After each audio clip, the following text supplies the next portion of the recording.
ప్రభుత్వంతో RTC JAC చర్చలు విఫలమయ్యాయి. దీంతో అర్ధరాత్రి నుండి ఆర్టీసీ కార్మికులు సమ్మెకు వెళ్లారు. సమ్మెతో బస్సులు ఎక్కడికక్కడ నిలిచిపోవడంతో ప్రయాణికులు ఇబ్బందులు పడుతున్నారు. ప్రభుత్వంతో ఆర్టీసీ జేఏసీ చర్చలు సచివాలయంలో 4 గంటలకు పైగా జరిగిన చర్చలు విఫలమయ్యాయి.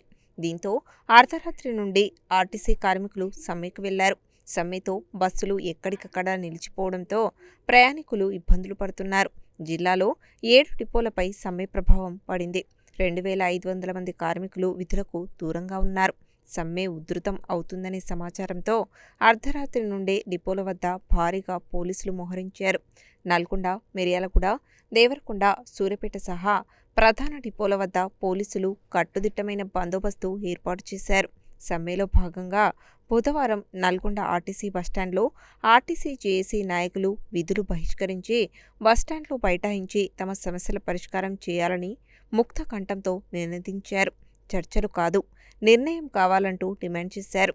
సాయంత్రానికి చర్చలు జరగకపోతే రేపటి నుండి ఆందోళన మరింత ఉధృతం చేస్తామని కార్మిక సంఘాలు స్పష్టం చేశాయి. ఈ కార్యక్రమంలో రాష్ట్ర జేఏసీ నాయకులు B Narender, Yara Chandraiah, Nalgonda JAC chairman TJ Rao, vice chairman NRC Raju, కోశాధికారి కేఎల్ నాయక్, కో కన్వీనర్లు ES Reddy, AL Swamy, VS Reddy, MD Anwar, MD Tayyab, A Shekharaiah, B Venkatesham తదితరులు పాల్గొన్నారు.